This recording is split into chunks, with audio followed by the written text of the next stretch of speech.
E Laodiceia era essa igreja totalmente da teologia da prosperidade de classe média alta, e que vive dos gozos das suas próprias riquezas e acha que porque tem toda sorte de bens materiais está com tudo. E Jesus diz: não, vocês são pobres, cegos, infelizes e nus, e são mornos. Eu estou a ponto de vomitar vocês da minha boca. Em relação a quem vocês representam e a quem vocês são, eu estou do lado de fora. Vocês não me percebem?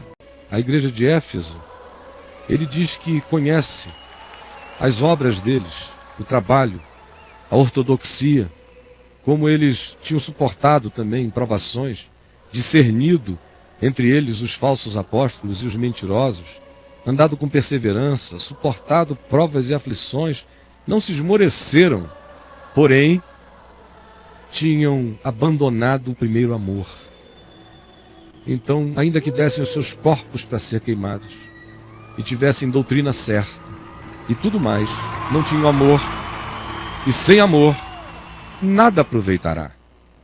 Por isso Jesus diz: lembra-te, pois, de onde caíste, arrepende-te e volta à prática das primeiras obras. Senão, não me interessa ortodoxia, doutrina certa, perseverança, discernimento quanto ao que seja engano e não seja engano, de ensino, a detecção de falsos apóstolos e mestres, nada disso me interessa.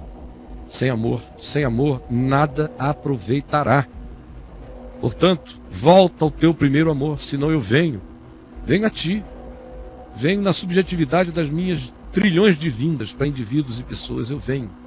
A volta do Senhor, que acontecerá um dia para todos, acontece todo dia, está acontecendo hoje para bilhões de pessoas no mundo. O Senhor vindo para. E aqui ele diz: eu virei e moverei do seu lugar o teu candeeiro, vou tirar a tua luz. Tu pensas que tens luz própria, eu vou te deixar na escuridão, porque só o que ilumina a vida diante de mim é o olhar que reflete a densidade do amor no caráter.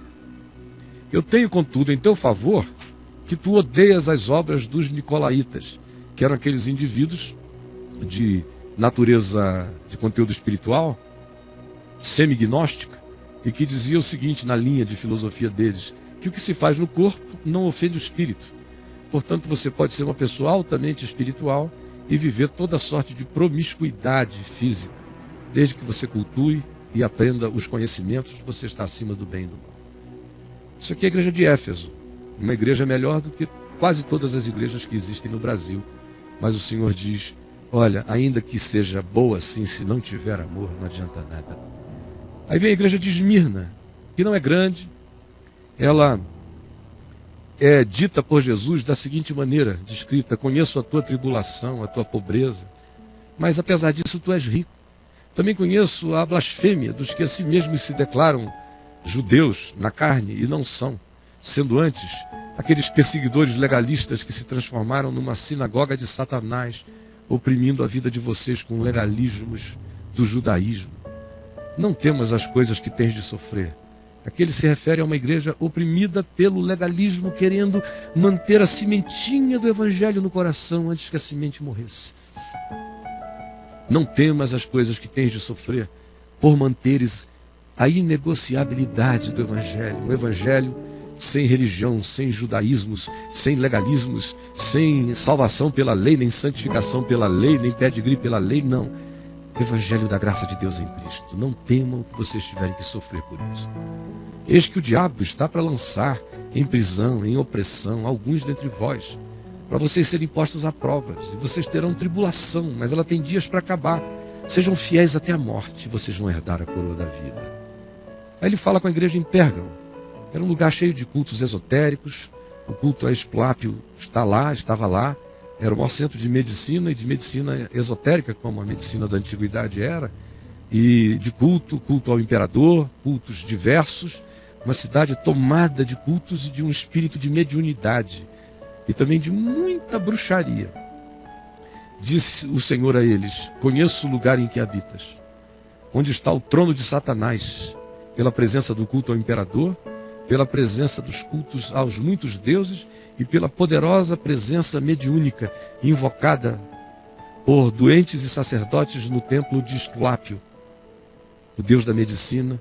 Naqueles dias era uma invocação a espíritos para que a cura se operasse por meio de sonhos. Tinha tudo ali. Tenho, todavia, contra ti algumas coisas, diz o Senhor, pois eis que tens aí entre ti os que sustentam a doutrina de Balaão, que era dinheiro em primeiro lugar, riqueza, uma teologia da prosperidade, que era o que Balaão ensinava. Ganhar é bênção, ter é bênção. Ao mesmo tempo ensinavam que se podia ser abençoado por Deus tendo, e poder viver uma vida promíscua, sexualmente falando, que foi o que Balaão ensinou a Israel. Foram os dois legados: uma espiritualidade bruxa e um comportamento promíscuo. E a espiritualidade bruxa, toda ela voltada para o prêmio, para a obtenção de dinheiro, favor, bens. O Senhor diz: eu tenho contra ti o fato de que aí no meio de ti tem esses que sustentam a doutrina de Balaão, essa teologia da prosperidade, antiga como Balaão e promíscua como Balaão, o qual ensinava a Balaque a armar ciladas diante dos filhos de Israel para comerem coisas sacrificadas aos ídolos e praticarem a prostituição. A gente tem visto esses dias aqui, as últimas semanas, esse espírito de Balaão presente, de várias maneiras, presentíssimo. Garoto de 15 anos dizendo: meu pai é bispo, minha mãe é pastora, e eles são bruxos, praticam magia negra, depois ungem as pessoas com óleo na igreja. Outro sim, também tu tens os que da mesma forma sustentam a doutrina dos nicolaítas, que era o pessoal da swingagem. Nicolau dizia: não, a gente pode trocar. Portanto, arrepende-te, e se não, venho a ti sem demora, e contra ti pelejarei com a espada da minha boca. Espada da minha boca contra ti. Como a gente está vendo acontecer agora. Aí vem a igreja de Tiatira, onde Jesus diz: estas coisas diz o Filho de Deus, que tem os olhos como chama de fogo, e os pés semelhantes a bronze polido, que passam e esmagam. Conheço as tuas obras. E olha só, como no meio dessa bruxaria tinha gente ainda ali, tentando se manter no Evangelho. Conheço as tuas obras, o teu amor, porque tinha gente que amava ali, a tua fé, o teu serviço, a tua perseverança e as tuas últimas obras mais numerosas do que as primeiras. Tinha muita gente trabalhando na igreja de Tiatira com amor, com carinho. Porém, no meio deles tem outros. E Jesus diz: tenho, porém, contra ti, que tu toleras, que tu fazes compensação, porque tu trabalhas e te ofereces para fazer coisas e coisas, supostamente, para o reino de Deus. Tu achas que tu ganhas um bônus, portanto, os serviços prestados, e tu desenvolves esse espírito da compensação, da tolerância em relação a outros, que depois se transforma em autoindulgência em relação a você. Tenho, porém, contra ti que toleras que essa mulher Jezabel, que a si mesmo se declara profetisa, mas é uma prostituta, não somente ensine, mas ainda seduza os homens a praticarem a prostituição e a comerem coisas sacrificadas aos ídolos. O Balaão da igreja de Tiatira era essa mulher Jezabel, que tinha os homens todos na cama dela, e ela não era como a nossa amiga em questão aqui nos últimos dias e já hoje de manhã. É uma posição totalmente diferente.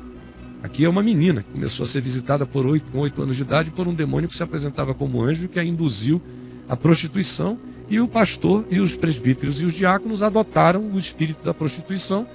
Ela os servia e a denominação, e ainda fazia a contabilidade. Ela não era a Jezabel desse lugar, eles é que eram os Acabes, os Manassés, que fizeram da mulher o objeto da sua maldade, embora ela mesma tenha tido as dela, pelas quais ela se arrependeu e em razão das quais ela foi perdoada pela graça de Deus e hoje está livre e coberta no sangue de Jesus.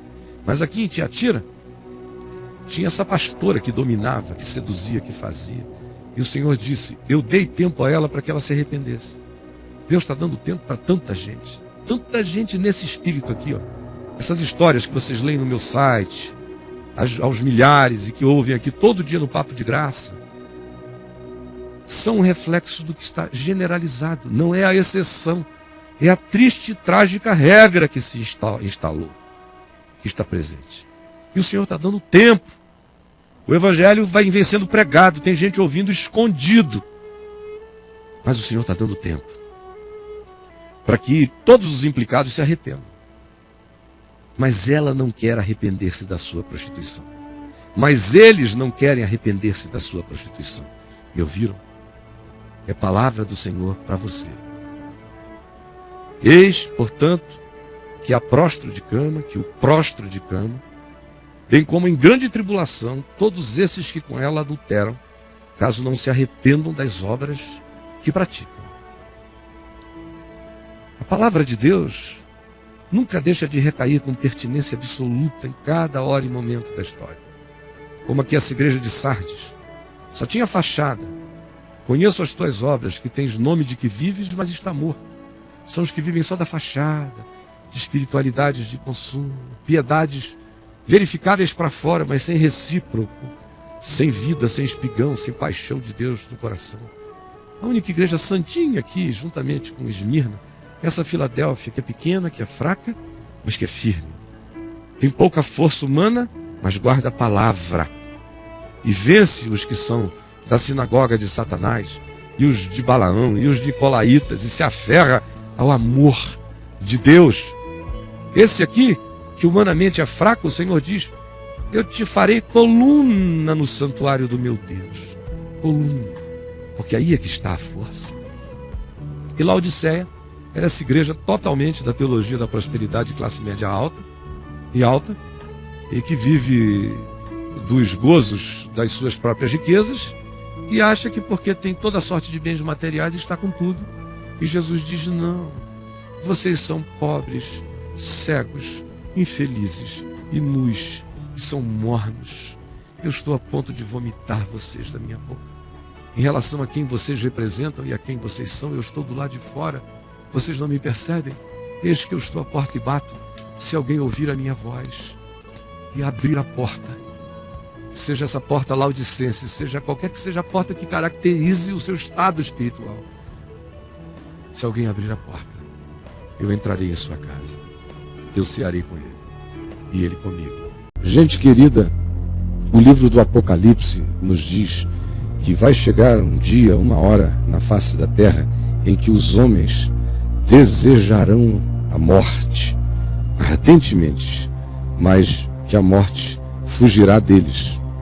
Será um período de um cataclismo de natureza existencial na alma humana. Todos os seres do planeta, com exceção daqueles que trouxerem o selo do Cordeiro em suas frontes. A exceção desses, diz o livro do Apocalipse, que todos os demais sentirão ardente desejo de morrer, mas a morte fugirá deles. E eles sentirão esse ardente desejo de morrer porque serão picados por um ente que se diz aqui no capítulo 9 do Apocalipse, que sai aos milhões e milhões e milhões de uma dimensão espiritual na qual tinham estado aprisionados, e que eles são uma síntese, eles são constituídos por uma síntese das produções históricas existenciais dos humanos, porque o aspecto deles é de como quem está preparado para a peleja, como cavalos preparados para a peleja. Nas suas cabeças havia como que coroas parecendo de ouro, e os seus rostos eram como rostos de homem. Então você veja, o aspecto é fornecido por imagens do nosso cotidiano mais dramático: cavalos na peleja, coroas, poder, rostos de homem, inteligência. Tinham cabelos como de mulheres, sensualidade. Seus dentes como dentes de leões, a violência, vociferância, bestialidade. Tinham couraças como couraças de ferro, a implacabilidade. O barulho que as suas asas faziam era como o barulho de carros, de muitos cavalos quando correm para a peleja. É o clima da angústia, do pânico, do medo, da guerra, da morte. Tinham ainda caudas como de escorpiões e ferrões, e nas suas caudas tinham poder para causar dano aos humanos por 5 meses, é por um tempo.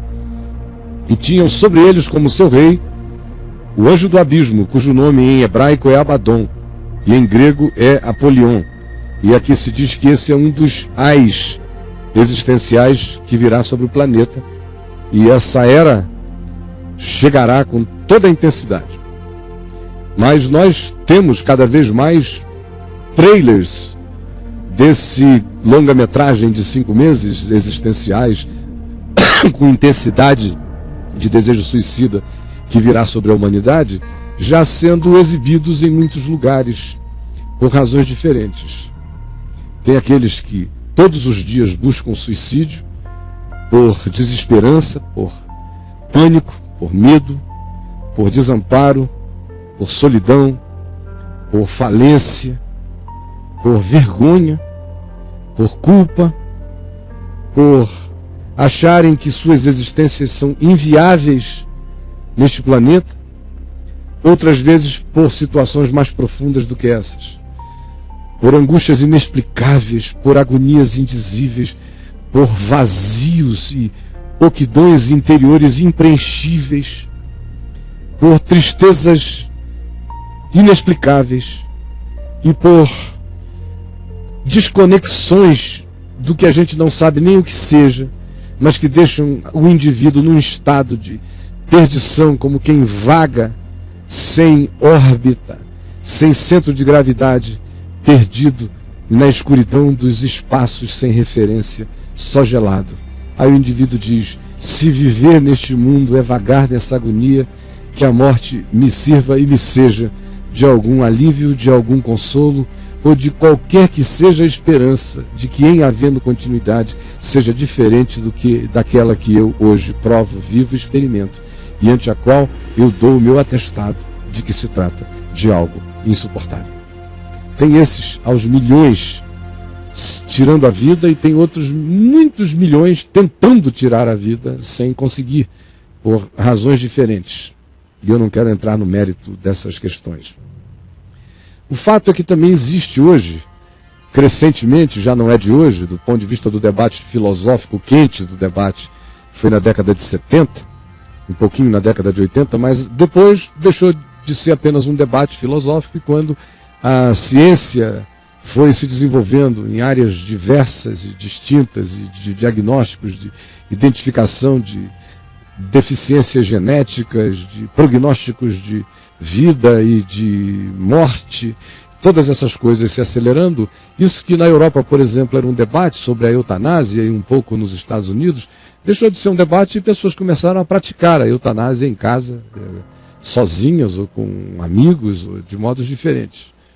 O caso que eu vou mostrar para você aí aconteceu na Suíça, num ambiente de informalidade, onde alguém que recebe um diagnóstico decide que não deseja esperar as realidades finais daquilo que está a ela diagnosticado como modo de morrer, e se antecipa a esse modo de morte pela via da eutanásia e chama para junto de si algumas pessoas. E isso gera questionamentos os mais diversos, especialmente nos ambientes religiosos, e que sempre tiveram, em qualquer que seja a tentativa humana de interromper a vida, de parar a vida antes, uma coisa absolutamente imperdoável, quase como se fosse um pecado contra o Espírito Santo. Obviamente que não se sente a mesma coisa quando a gente prolonga a vida indefinidamente em máquinas e máquinas que podem ficar forçando o indivíduo, um corpo, a respirar para sempre. Com relação a isso, ninguém tem nada a dizer. Mas se for em relação a algo que o próprio indivíduo que recebe essa sentença de morte diga: ó, se me for dado escolher meu modo de morrer, se for entre a forca, a cadeira elétrica ou uma injeção letal, por favor, me dá uma injeção letal, que é para doer menos, já que a sentença de morte está posta sobre mim. É mais ou menos nessa perspectiva que isto acontece. Eu estou mostrando isso para você apenas para dizer duas coisas. A primeira é que existe uma quantidade enorme de pessoas querendo morrer porque não tem nenhum significado para viver. Nenhum. Não tiveram a marca de Deus nas suas vidas, não foram seladas pelo Espírito Santo, que em nós é promessa existencial, é promessa como gravidez de esperança. É uma gravidez de sementes da eternidade no meu coração temporal. Então imaginem como esse poder dessa esperança é inabalável quando a gente caminha em fé.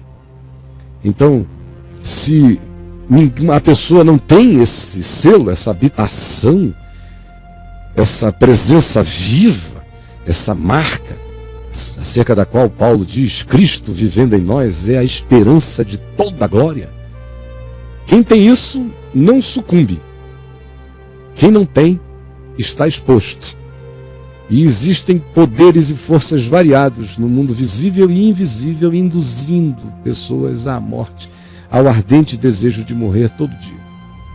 Ou porque não conquistaram o que queriam conquistar, ou porque estão panicados com o que os circunda, ou porque ficaram desapontados na afetividade, ou porque entraram numa situação de insolubilidade total, ou porque se sentem reduzidos a uma dessignificação total para ser, viver e existir, seja qual seja a razão. Tem gente nesse estado hoje. E o Espírito de Deus é o Espírito de toda graça para encher você hoje de vida, para arrancar essas raízes da morte, essa sôfrega e sutil e dissimulada vontade de morrer que faz você ir existindo de qualquer maneira, existindo contra a vida, contra você mesmo. Então, em nome do Senhor, se esse for o seu caso, deixe o Espírito de Deus parar esse processo agora. Abra seu coração para Jesus e diga: Jesus, salva-me do espírito da morte. Salva-me do espírito da morte. Salva-me do espírito da morte.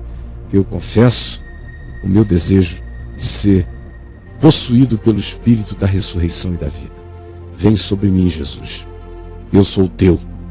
Não me entregarei a nenhuma morte. Derrama sobre mim o poder da esperança, o fator esperança eterna, para que mesmo eu não sabendo nada, eu venha a entender tudo e ande descansando na tua paz. Em nome de Jesus. Amém.